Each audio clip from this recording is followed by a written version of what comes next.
Saudações em Cristo para a sua vida, presbítero Elinaldo Alves, e esse é o seu canal Reflexão Cristã, e nós estaremos juntos a partir de agora para mais uma lição da Escola Bíblica. Chegamos ao término do terceiro trimestre, lição de número 13, o título é A Vigilância que Conserva Pura a Igreja, e eu tenho certeza que Deus tem uma palavra para a sua vida.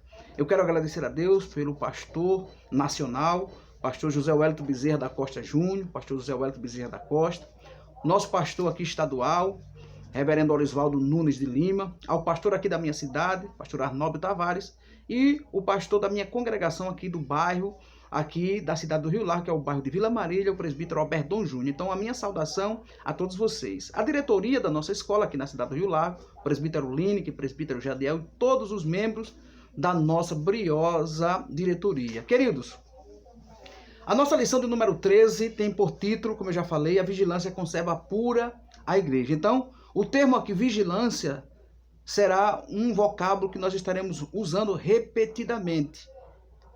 O texto áureo da lição diz assim: as coisas que vos digo, digo-as a todos, vigiai. Marcos capítulo 13, versículo 37. A verdade prática diz assim: através da vigilância, a igreja se manterá pura e não se afastará do modelo traçado por Cristo, rejeitando assim a inovação e o mundanismo dos nossos dias. A leitura bíblica em classe está na famosa parábola das 10 virgens. Quando falamos em 10, vale salientar que o número 10 para o judaísmo, para os rabinos, é um número completo, é um número total. Por quê?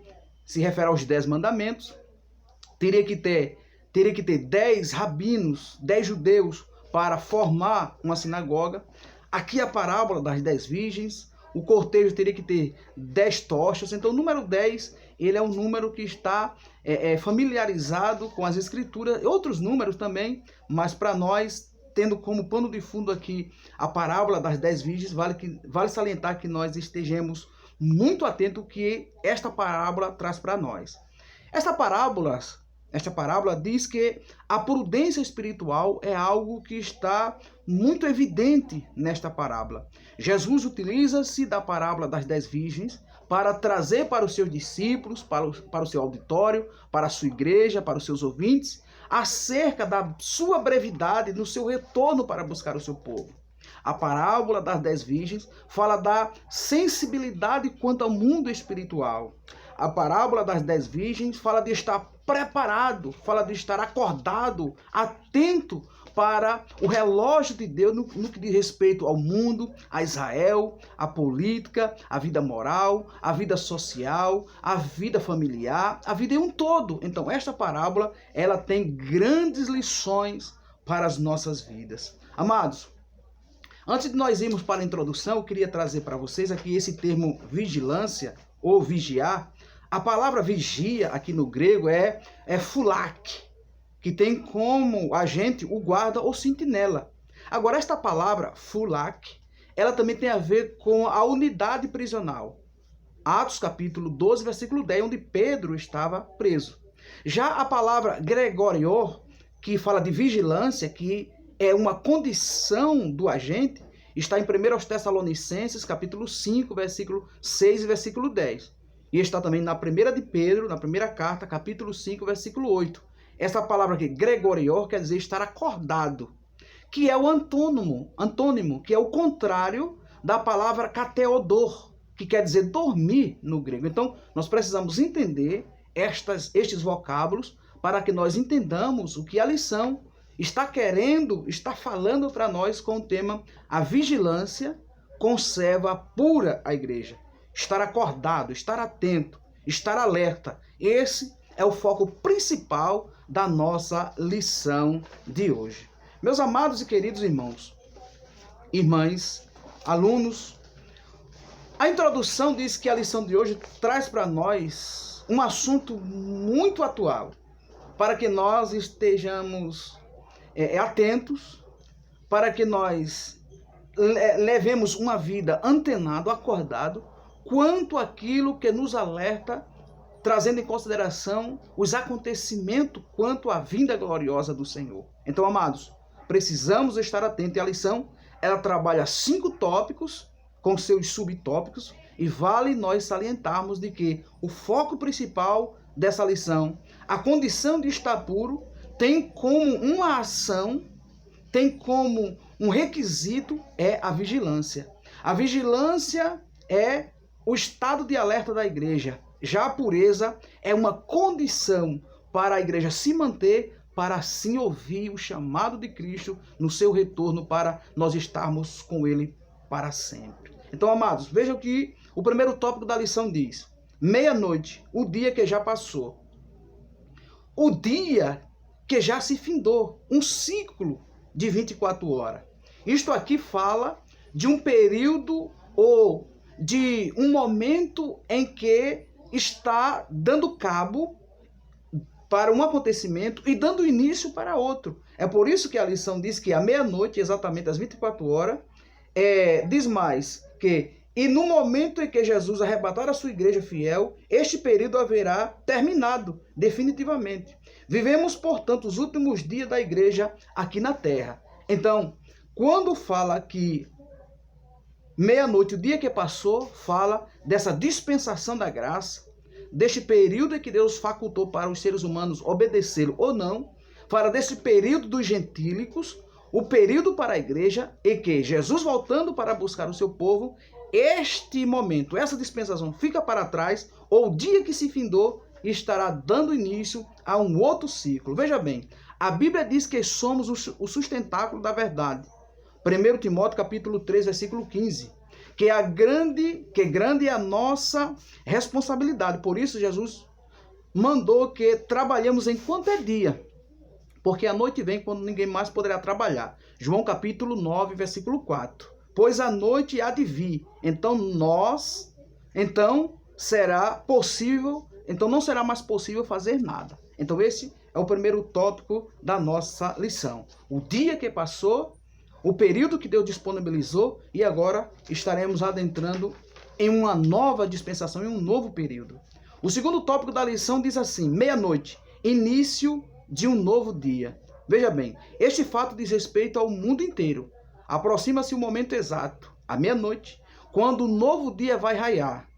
Aí vem o primeiro subtópico do tópico 2. Amanhã começará um novo dia, o dia da eternidade, cujo início se dará quando Jesus chamar para si aqueles que lavaram as suas vestiduras no seu precioso sangue.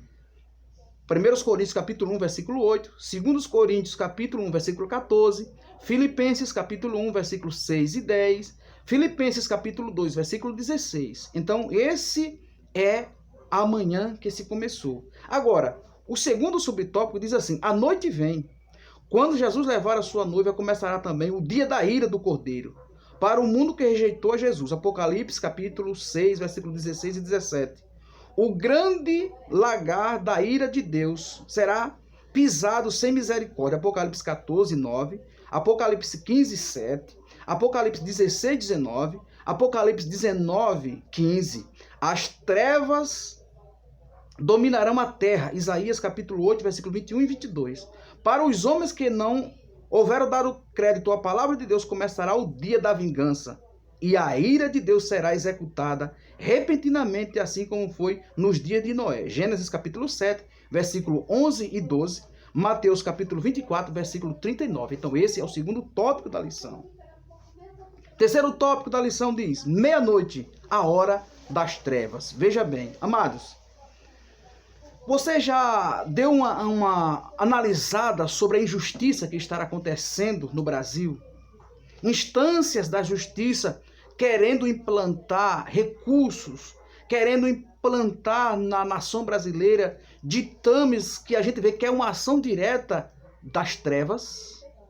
Você já imaginou o que é que estará acontecendo com os poderes, ou parte dos membros dos poderes legislativo, judiciários? Você já imaginou o que é que estará acontecendo? Dê aí uma analisada e analise as instâncias da justiça brasileira. Homens que são pagos pela nação, que são pagos por mim, por você, estão tentando de todas as formas trazer ações que a gente vê que são as trevas em ação. Então não tem como negar. É as trevas querendo imperar. Então a lição diz aqui que meia-noite é hora das trevas. Aí o primeiro tópico, do tópico 3, diz assim: a natureza sente as trevas. O mundo natural é sinal ou está dando sinais de que as trevas estão em ação. Aí tem aqui na lição, quando Jesus estava no Gólgota e morreu, cerca de 4 horas de duração, houve uma ação no mundo natural. O sol, terremoto e outros acontecimentos de esfera natural aconteceram. Então, meia-noite fala da hora das trevas. Que nós venhamos a orar pela nossa nação, pelos poderes executivo, judiciário, legislativo, e não deixar que esses homens e mulheres sejam instrumento das trevas para tentar denigrir a igreja, a fé do cristão, abalar as nossas estruturas. Mas o tema da lição de hoje, que a vigilância manterá pura a igreja, e esse terceiro tópico da lição diz que meia-noite fala de hora de trevas. E o primeiro subtópico do tópico 3 diz que a natureza sente as trevas. Amados, o tópico de número 2 diz assim: os homens sentem as trevas. A Bíblia fala de tempos difíceis, quando o homem, em particular, será atormentado por tentações de todas as espécies. 1 Timóteo 4,18. 2 Timóteo 3, versículo 1 a 4. As perseguições à igreja, o ódio aos crentes, a corrupção moral, provém que já anoiteceu, já há muito tempo. Você já imaginou a ira que as pessoas têm dos cristãos? A antipatia, o ódio, a oposição? As pessoas podem fazer qualquer coisa, mas quando é um cristão, alguém logo se opõe. Até mesmo de não querer que cristãos disputem cargos na política. Leis que estão tentando nos bastidores ou claramente para neutralizar a ação dos cristãos de ocuparem função no Senado, no Judiciário, na Câmara Federal. Imagina essas coisas. E nós, como cristãos, precisamos estar atentos quanto a isso. Terceiro subtópico do tópico 3 diz assim: as nações estão em trevas. Veja bem, há guerras, rumores de guerra, Lucas 21:9, Mateus 24:6. O perigo das guerras nucleares, biológicas e químicas constitui uma sombra ameaçadora que paira sobre todo o mundo. Lucas 21, 25, 26. O mundo já se preparou para a maior catástrofe de todos os tempos, a grande tribulação.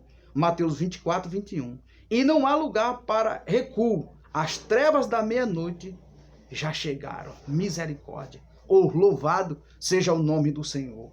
O quarto tópico da lição diz assim: meia-noite, a vinda do noivo. Glória a Deus. Durante o milênio, os salvos cantarão e falarão da segunda vinda de Jesus. Muitos crentes que se prepararam aquele dia terminarão no Senhor, guardando a fé, e os que hoje vivem esperam ansiosos a segunda vinda de Jesus. Mas a partir da meia-noite, ninguém mais dirá que Jesus virá. Pelo contrário, à meia-noite ouvir-se-á o clamor de júbilo e incontidos que achará terras e céu. Será o noivo exclamando: chegou. Será a noiva exclamando: chegou o noivo. Em Marcos capítulo 25, versículo 10 está escrito: chegou o esposo. Naquele glorioso momento, o poder do Espírito Santo operará milagres. Romanos capítulo 8, versículo 11. Filipenses capítulo 3, versículo 21.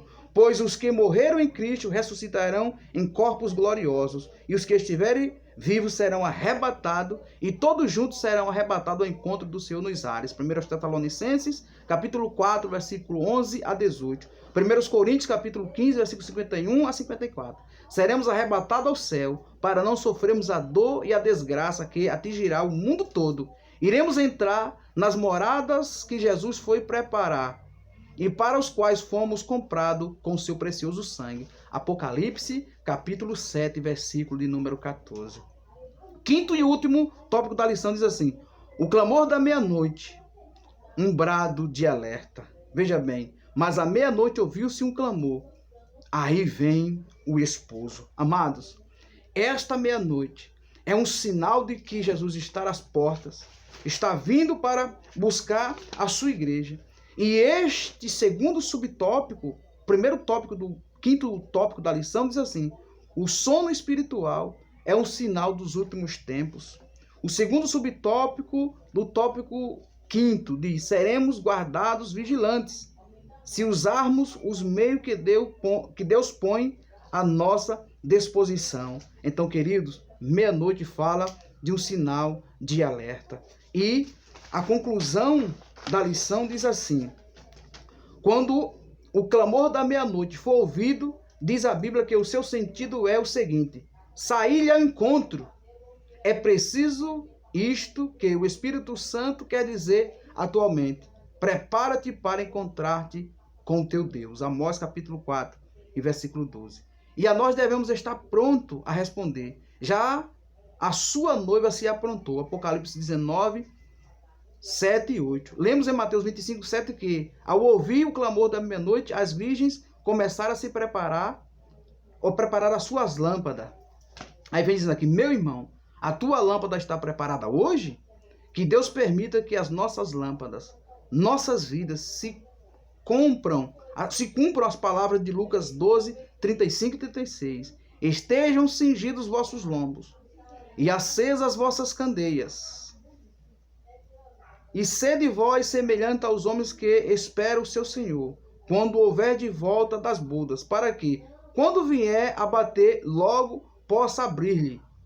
O Espírito Santo nos está despertando hoje para que estejamos nesta condição, estejamos atentos e sensíveis à voz do noivo.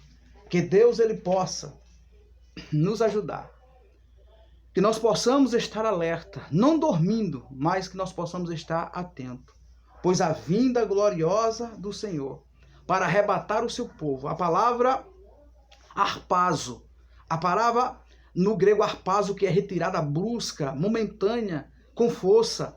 A palavra rápido do latim, que é retirada brusca, para nós estarmos com o Senhor nos ares.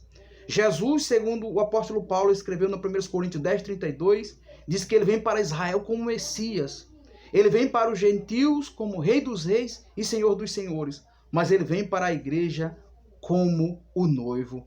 O Jesus ficará oculto nas nuvens e nós seremos arrebatados ao encontro do Senhor nos ares. E o que ocorrerá? Ocorrerá a ressurreição dos mortos, desde o primeiro homem que morreu até o dia do arrebatamento. O que ocorrerá? A transformação dos corpos. O que ocorrerá? A transladação dos que estão na terra para o céu. Amados, e o que nós entendemos com isso? Que Jesus, ele está às portas para buscar a sua igreja. Por isso que nós precisamos estar vigilantes, estarmos atentos, pois a vinda gloriosa do Senhor é algo que está prestes a acontecer. Então, como o tema da nossa lição é: a vigilância conserva pura a igreja.